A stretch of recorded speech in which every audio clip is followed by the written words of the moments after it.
actually might be a fun video to do for me. Anyway, I hope it will at least make you feel a little bit more relaxed and comfortable, maybe a little sleepy. You can also follow along if you want. You can use my prompts or my books, whatever you feel inspired to do.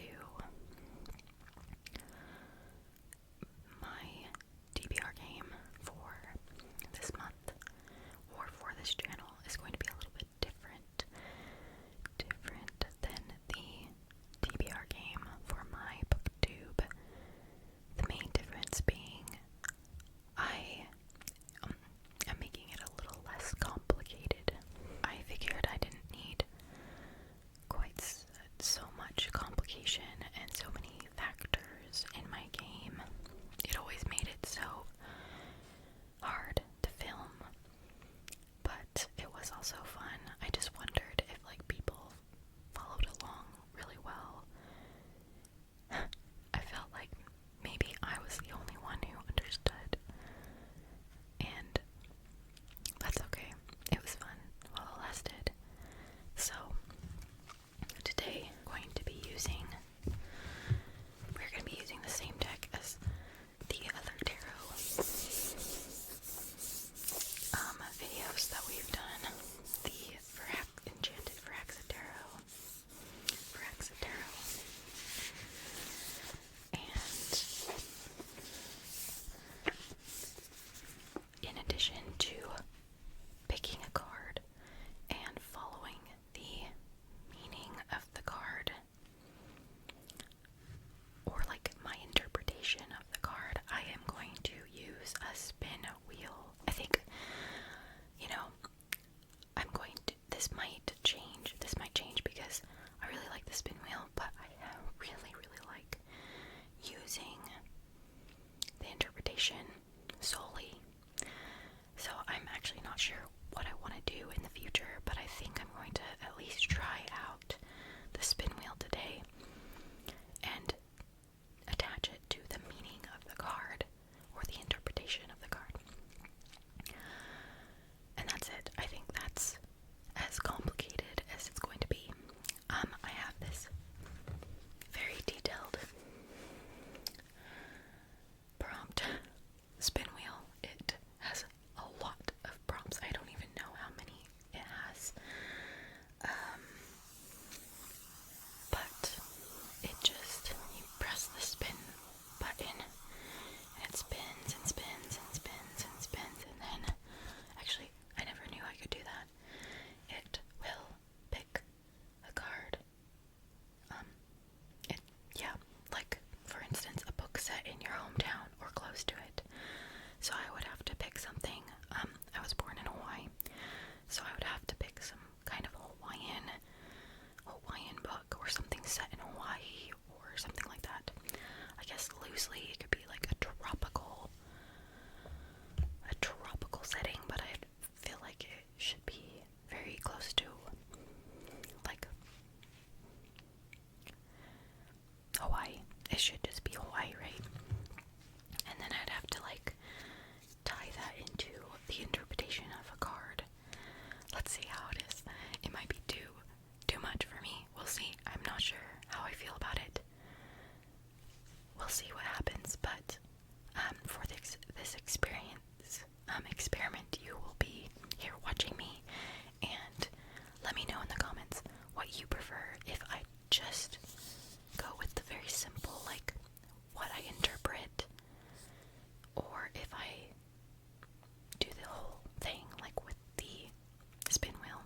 Let me know after you've watched it if the spin wheel makes it too complicated. I might just think my other game was even more complicated than this. There was a lot of variables. I thought it was pretty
next time I do this, I will go through the cards that I picked the last time, and I'll see, I'll update you on whether I read it or not. And if I did read it, I put it in the finished pile, and if I didn't read it, I put it back in the pile to be redone. I also had in my game for the BookTube, I kind of wanted to make like a reward system, and if I like went through the whole deck, I would be able to go like on a Barnes and Noble or bookstore like shopping spree, maybe get like several books that I've been eyeing. Maybe I'll still do that. I'm not sure what I'm gonna do. I don't know if I'm going to reward myself or not. I guess I'll figure that out when it gets closer to finishing the deck.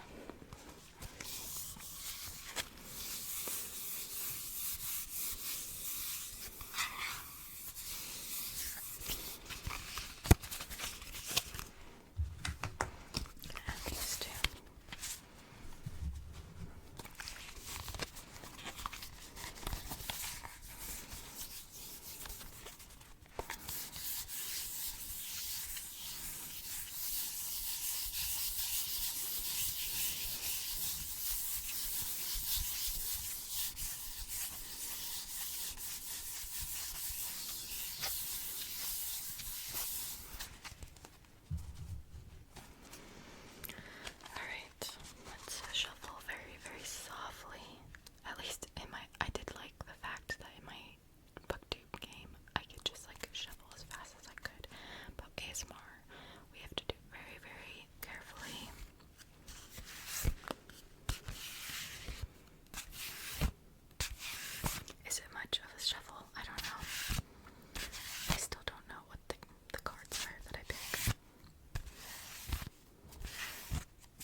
result from someone's or your need for control. Control can come in handy when dealing with many small, valuable details.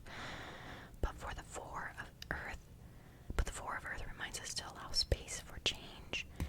If we become too rigid, we won't have the flexibility to adapt to evolving situations. Okay, so I could take this in many different ways, I feel like. Like, for instance, I could say that I'm looking for like a protagonist or a character that wants to control things and is very like hyper focused on that. Or I could take it as though like there's lots of noise now. Or I could take it as like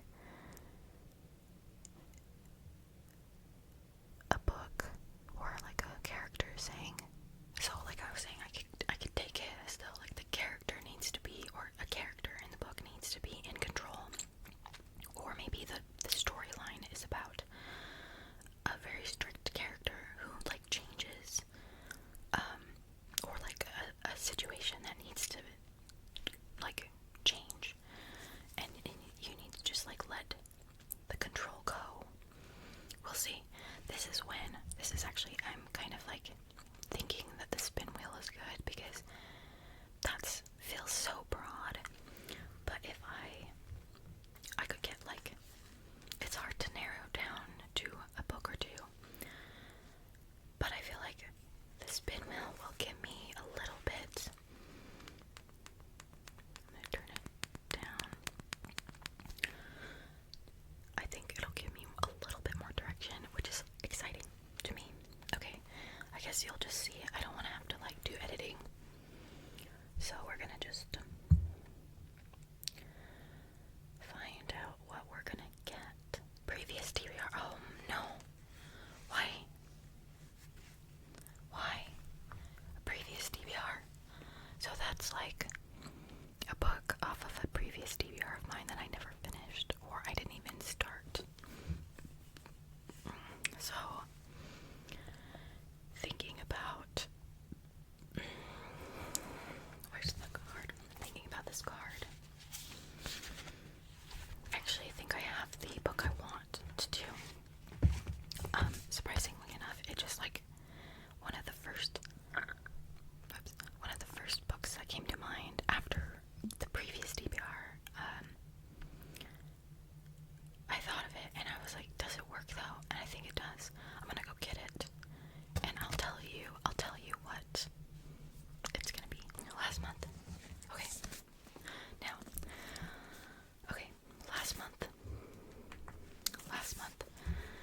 I put this book on my TBR, so it's a previous TBR. It's a book I want to read. It's the last book in this series, I believe. And it is Oathbound, Book 3 in the Legend-Born Cycle by Tracy Dion.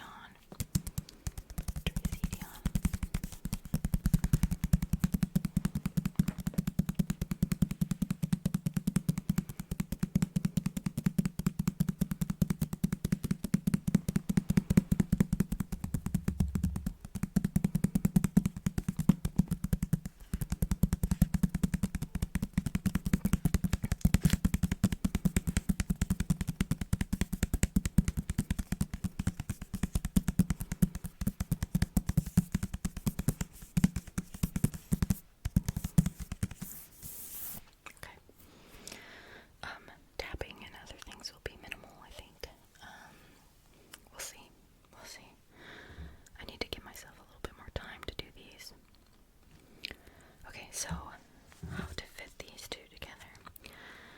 I like the idea of like something needing to change, something that wants control and like the status quo to change, like it needs to change. And what I like about this series, how I fit it in the series is this has, and especially in like the first, well actually just the whole storyline is, she goes to this school and she finds this secret society involving like Arthur and the Knights of the Round Table, and they've always done it a certain way, and they've never had like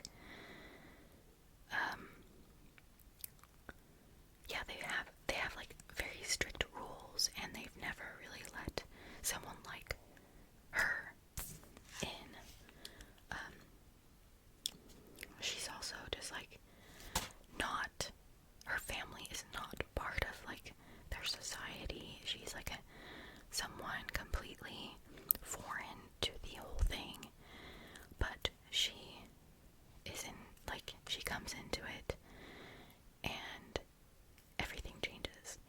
And so I like that concept of like this society is really rigid and set in its own ways, and then Bree Matthews comes, and she just like says things are gonna change, and things change, and things wanted to change. Like, she came because she was called to come, sort of thing. I won't go into more detail about that, but this is the third book. I'm gonna put it on my TBR as the first book, and it is for the 4th of Earth, previous TBR prompt. And now we're gonna go to the second card. Okay, this is the second card.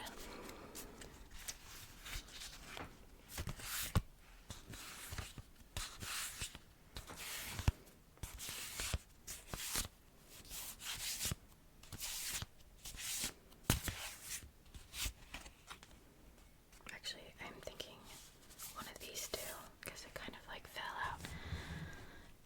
Normally with my other game, I would go so fast that like some things would like fly out, but I can't really do that. So we have 3 options. 1, 2, 3, 1, 2. I'm trying not to look. 3, 1, 2, 3, 1, 2, 3, 1, 2, 3. Okay, maybe you'll take a peek. Which one should I choose out of these ones that you can see? I haven't really looked at them closely. Which one do I want? I'm actually thinking about this one. This one. Let's see. Is it the one that you chose for me? Oh, Page of Earth. Earth. Page of Earth. It's this beautiful, like, horned fairy, or like she has antennae or something. She's growing an apple, or she's maturing the apple. It's a green apple, and there are red apples in the background. What I really should do is I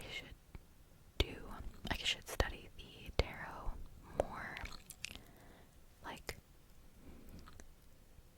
more thoroughly, so I know like what Page of Earth is actually, what it means, without having to look at the guidebook. I do want to do that eventually. Like, that's the goal, is to know it so I can like do readings for people, even if it's just like for fun.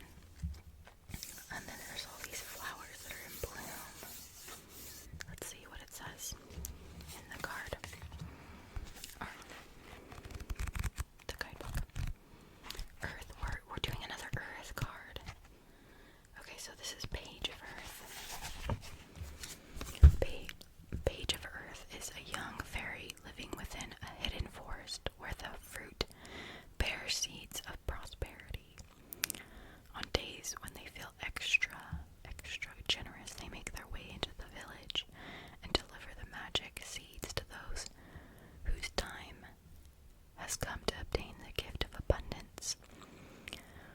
So it's a little different. It's not maturity, it's the gift of abundance, which it does see. You see that there's like a lot of abundance and like lots of flowers and growth and stuff like that. When you encounter the Page of Earth, they bring you that seed of abundance. What you do with it is up to you, but a practical approach may best serve you at this time. When you take action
book, and it just gets super popular. And it's just like, it has to be like a side gig almost, and it takes time to do that. And so it's like, there's like this subreddit that's like, anyone else feeling like shocked and dismayed at how young most authors were like years and years ago. And I just think, you know, that's okay. I think it's great that we have like a variety of things. Why aren't there like younger, like, I know that there are people who are young who have read. I might have to tweak that, because I am not ready for a classic. Like, what about TikTok? Like, I'm sure, like, TikTok or something. TikTok. I could read Aragon. He was 19 when he read that. When he wrote that, I meant. Gee whiz. Oh my gosh. How TikTok I got a YA novel published.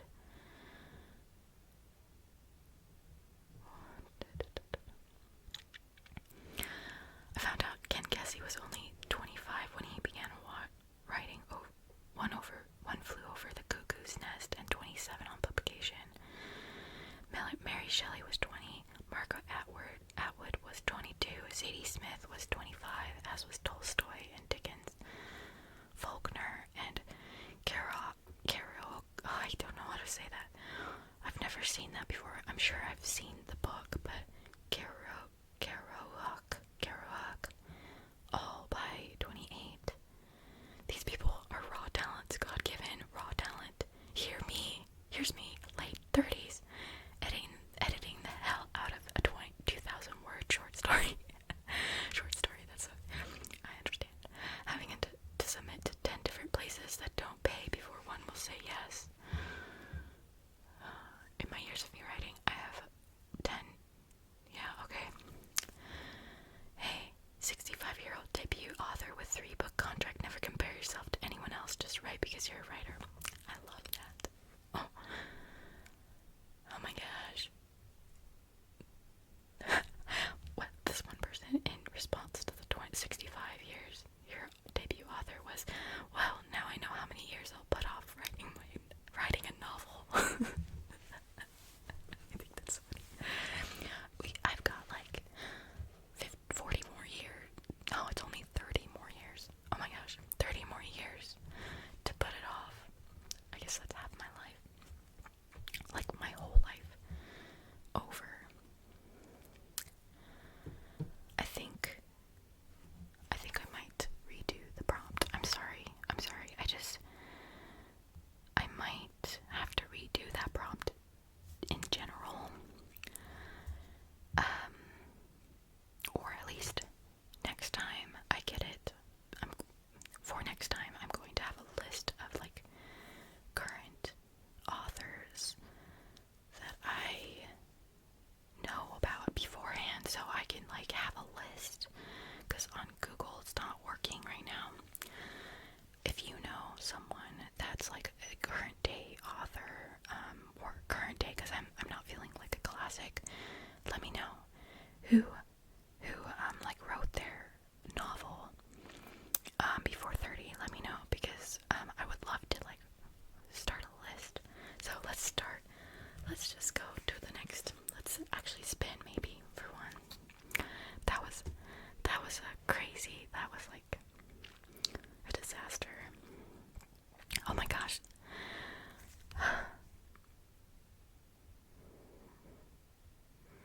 You know, I really should edit this, because for BookTube I really loved like pushing myself, but I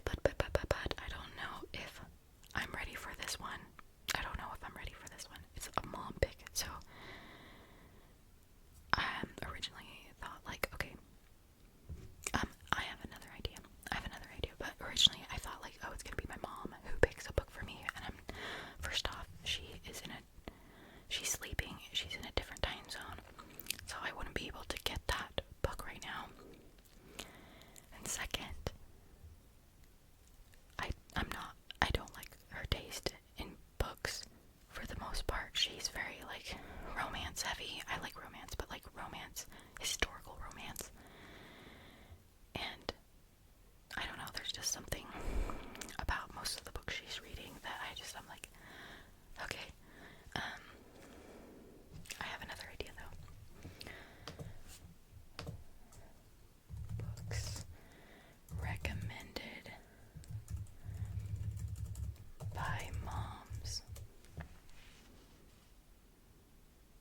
fiction favorites mom will love.